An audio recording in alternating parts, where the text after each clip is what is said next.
Hi everyone and welcome back to my YouTube channel. My name is Pewa Haihambo. If you are new here, thank you for coming by, and if you are returning subby, thank you so much for returning. If you come back, it means I'm doing something right. So we started a series on planning a wedding. I recently got married, as I had mentioned before, and so I thought, why not share? Sharing is caring. Why not help the next person who's going to get married? I forgot something. I have a disclaimer. So I am not home. As you can see, my background has changed. I'm on holiday, and as it stands, because I'm shooting from outside, there's an airplane that is flying over, so you might hear it. You might hear in the background people. You might hear birds. But we love nature, right? We love nature, okay? And so but first, let us have a recap of what we spoke about last week. What you do not need, let me tell you right now, guys, what you do not need is a trending wedding. What you need is a happy marriage. Become friends first before you get under the covers. I want to involve God in our marriage, but we didn't involve him in our relationship. How? Why? As I have mentioned, you do not need a trendy wedding. What you need is a beautiful marriage. Oh, and and you might hear dogs as well. So I know I'll be talking a lot today, and as I have told you guys, today we are talking all things budgeting, all things vendor and guests, because I am going to separate it into different sections like that, because I don't want to make the videos longer and I don't want to be talking too much. I have tea with me. It's a fermented tea. Fermented rooibos tea drink. It says kombucha. It's my first time trying it, so yeah. Oh, I love it, so nice. Anyways, so we are going to talk all things budgeting, vendors and guests today. The vendors that you choose and the number of guests that you are going to have are the people that will eventually determine your budget, are the people that will eventually determine how much you are going to spend. So first things first, I am going to start with vendors. So you have different vendors, right? You have photographer, videographer. If you are fortunate enough, and I think actually a lot of companies are doing that. So the person doing the photography is the person doing the videography as well. They usually divide themselves. One videographer and maybe one photographer or two photographers. However, it's up to the company. It's up to them to decide. I've seen people who had more than one photographer. I don't think that would work for me though. Like, why must I spend double? Say I'm paying 20,000 for one photographer. Why must I spend 40,000? Just to have two photographers? Not me, not my portion. Didn't do it. I only had one photographer, and that is the same person who took our engagement photos as well. But first, let me sort of name the vendors that you kind of need, okay? So it's the videographer, the photographer, whatever. You need a tailor, the person who's going to do your dresses, or otherwise you need the shops where you are going to buy the dresses or the tux or the outfits for the bridal party. However you choose it, however you guys choose to do it, you need to know what are the quotations, how much is going to cost you.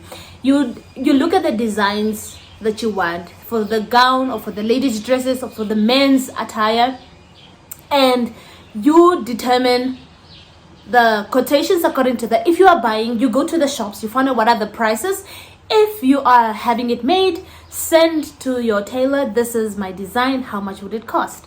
Makeup artist. My cousin, I'm so fortunate, a cousin of mine did mine. I found out people fly makeup artists to the north. Y'all got money, like okay. Anyways, no shaming, no naming, but so my cousin did our nails, she did our makeup as well. She is so good, really good, and I was quite happy with the service that I got from her. And then you need the decor lady. Yo guys, I think this video is going to be me sharing my experience, and it's also going to be a story, and I believe we learn a lot from stories, don't we? And don't we love stories? Guys, all my vendors, I'm not going to name and shame. I'm not going to give any names in this video.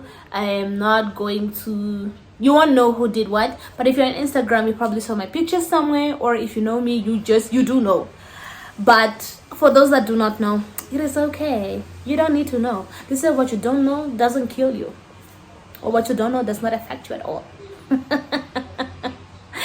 Okay, so yeah, the decor and the caterer, if you do need a caterer, I am grateful to God. My sister did it for me. I just told her, like, this is what we have in mind, this is the kind of food that we want, because we had a 2-day reception. We had a reception on my side and one on my husband's side. We told her this is the kind of food that we want. She bought it, she cooked it. Praise the Lord. We did not have to look for a caterer. So number one thing in choosing your vendors, is, unfortunately, most of the time we cannot really know whether or not somebody can do a good job until we experience it for ourselves. Because when you but it's really important in choosing your vendors, make sure you do your research very well. Do your research very I cannot emphasize this enough, because when I look at my vendors, I can really name a handful who was so helpful, who I would go back to again and say, can you please do this for me, or who I would gladly recommend. But as I said, I'm not going to do that on the video. But there are so many disappointments that I've gone through. So let us start with the vendors.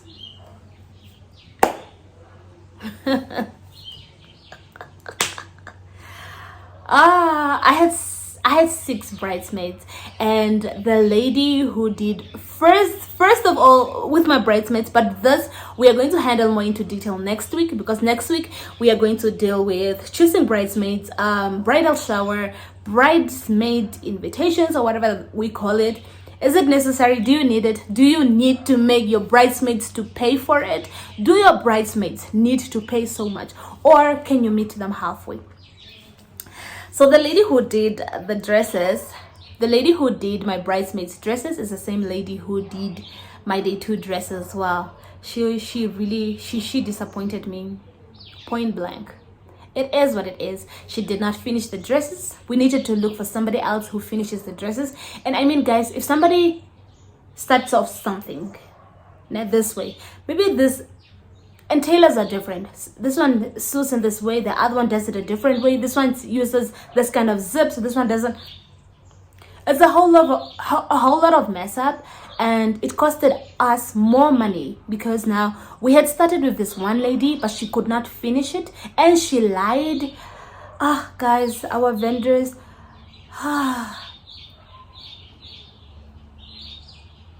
our people are very interesting people. She didn't finish, but we did pay her. We paid her because we just decided to pay because we didn't want drama. So we decided to give her money. She didn't finish the dresses, but we just gave it to her, and then we ended up paying more again with the lady who actually ended up finishing the dresses, adjusting here and there. It was a bit challenging for me as well, because my girls were all over the country. So when somebody needed to do fittings, sometimes the lady's not available. The person can only travel at a certain time. It was a bit challenging, but a tailor is very important. Make sure it is somebody you know beyond a doubt that can really do the job. There is one person. Okay, I said I'm not going to recommend. So, I'm not going to recommend anyone, but there are some tailors. If you know me, holler at me. I will show you. I will tell you who to go to and who not to go to. Not out of spite or out of like I'm angry or anything, but it is what it is. It's the truth, guys. The truth sets us free.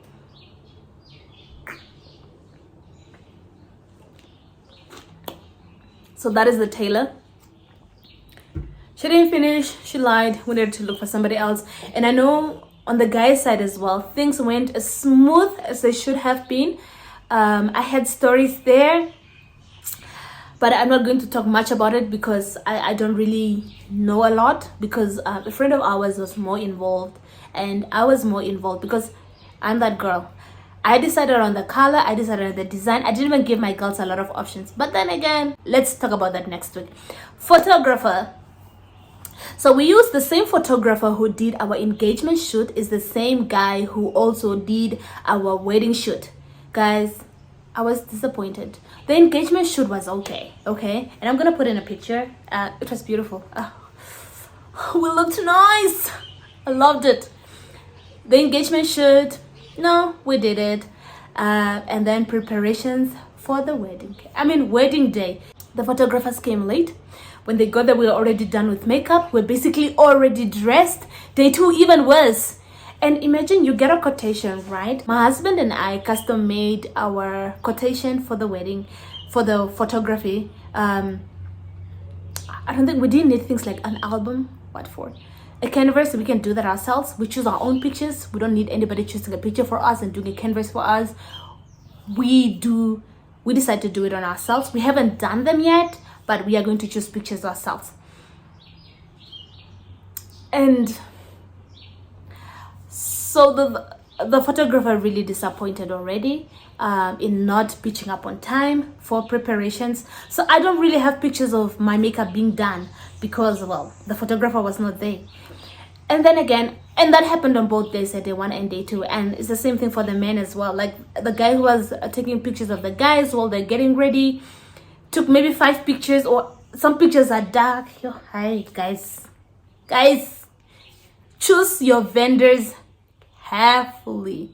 Choose your vendors very well. The way we worked with the photographer, we didn't want to pay everything once off, because I have seen a culture, because I've worked with a lot of people, and the moment you give this person, you pay full amount for everything. It's like the person doesn't really care anymore. Like, well, I've got my money, I don't really care anymore. We divided the amount. There was a certain percentage that we paid before the engagement, there's a percentage we paid before the wedding, and then there's a percentage we chose to pay after everything was done. And until today, because once the guy delivered, he gave us the video quality was really bad, but he said he will send. I'm still waiting, but we already paid. And I just feel like the moment you pay people all of their money, they don't really care much about you anymore. I can't wrap my head around it, but it's just the way it is. Deco.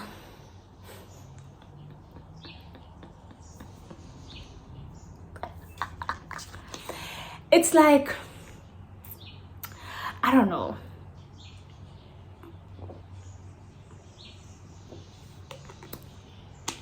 Somebody did once say that it's as if it doesn't, I think it was my mom. She actually said it's as if those things are not supposed to go smooth. But why not? The deco lady, we told her the number of guests and she sent us a quotation. We took out some of the stuff that we thought, well, we won't need. Things like a bar. We didn't want to have a bar. We had like a trailer for the drinks and whatnot. And guys, this lady, so my husband, he paid for the deposit. And this lady, I think a couple of days before the wedding, says she never got the deposit,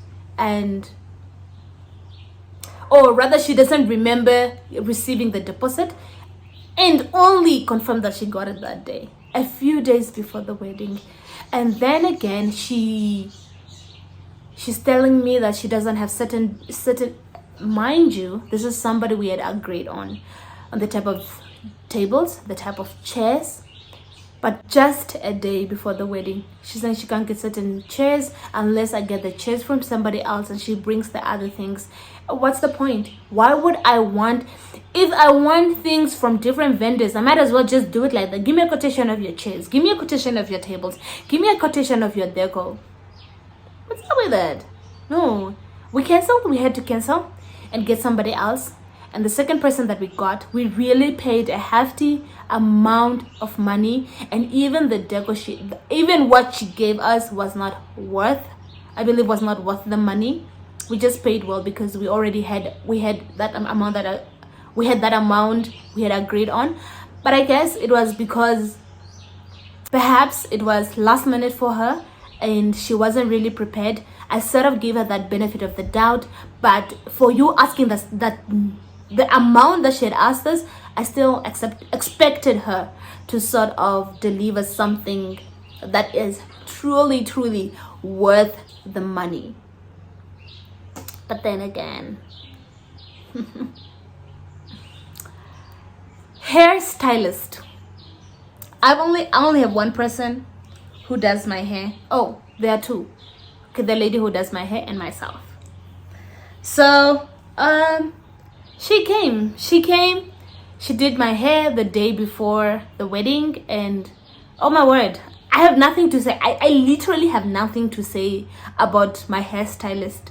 But if you can get somebody where you stay, so if you're getting married in the north or whatever town it is that you're getting, if you have somebody and not just somebody from the city, as much as possible, especially to save yourself money, if you have somebody locally in the place where you are going to get married that can actually do the job and do it very well, I would advise you to go for that person, as opposed to flying in somebody who's going to do your makeup, or the person who's going to dress you, or the person who is going to do your hair.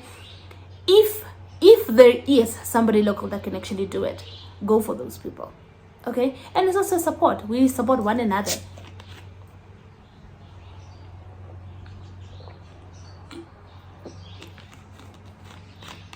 So as I mentioned, with the caterer, I did not have to worry. My sister did that. She handled all of that, and I was quite happy. I didn't have, I had friends calling me and asking me things like, how are we going to cook? And I'm just like, I don't know anything about the cooking. My sister is there. You ask her. If you have any questions, talk to her. Guests. How do you effectively come up with a guest list? Divide into categories all the places you're involved in. Workplaces, maybe past ones, maybe if you still have people that you're in contact with at those workplaces. Primary school, high school, university, church, maybe a fitness club you're involved in, maybe you have friends there. Categorize the people that you know in that way, list them, and voila, you have a guest list. It becomes easier to manage, and it also becomes easier when you have to send out like your invitations and links to your websites. If you have an RSVP website, it becomes easy for you like that when you categorize, list everybody, and then you have a guest list. And then in the end, your vendors, your guests will determine the budget. In the budget, and I'm not saying those are the only things, in the budget, you also have to include things like I am big, very big on budgeting. So my budget included things like the transport we used to go to Swakopmund. The budget included things like shirts or clothes that we needed for engagement shoot, the petrol, every little thing I listed, because I'm big on budgeting. I need to know where every dollar goes. I need to list everything from the cheapest to the most expensive. I do not undermine anything. I list it, and then I also indicate how much I've spent. Sometimes you score, sometimes you lose.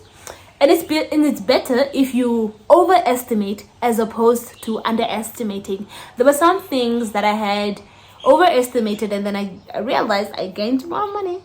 And there are some things I underestimated where I needed to move money around and say, okay, this is like this is going to stay like this. And it's up to you and your fiance, whether or not you're going to have one budget or you're going to have two separate budgets.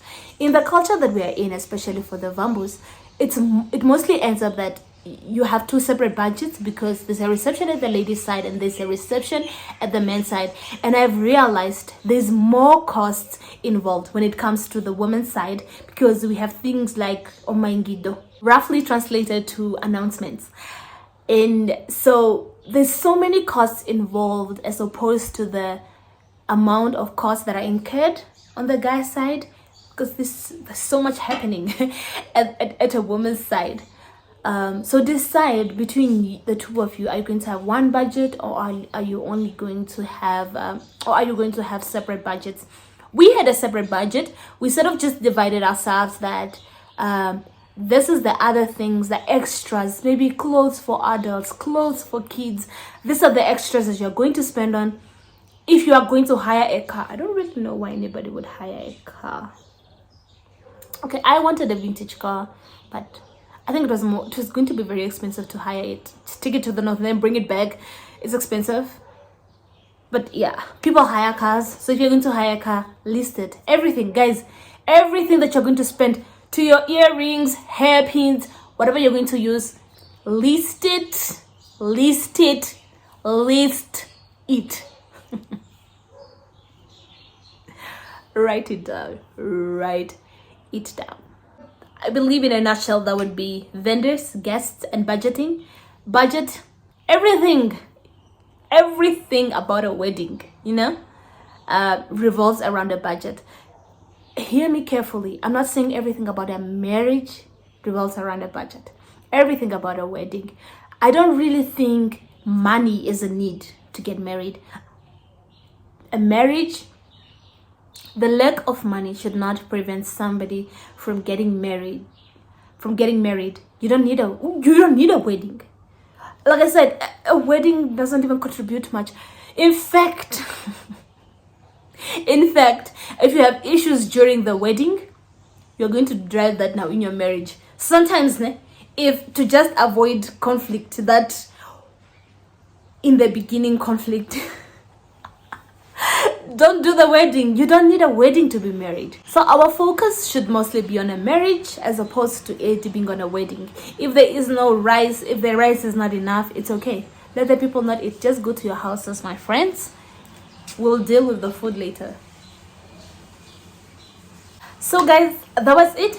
Budgeting, vendors, and guests. Next week, we are handling things. Bridal squad, bridal shower, bridal invitations, and all of that stuff. Do you need it? Why are people paying so much money? I mean, you are the one who wants me to be your bridesmaid. So why must I pay so much money? Why am I paying $5,000? Why am I paying for your bridal shower? Anyways, we'll deal with that next week. And guys, the things that I share here is my opinions and my opinions alone. It's not, like I said, always filter, have a see. When you listen to somebody, have a see. This is for me, this is not for me. Throw it out. It's no big deal. It's not no feelings caught. Have a lovely day. Have a blessed week ahead. I'll see you guys next week. Please do like, do share, do subscribe if you have not done so already. Do leave a comment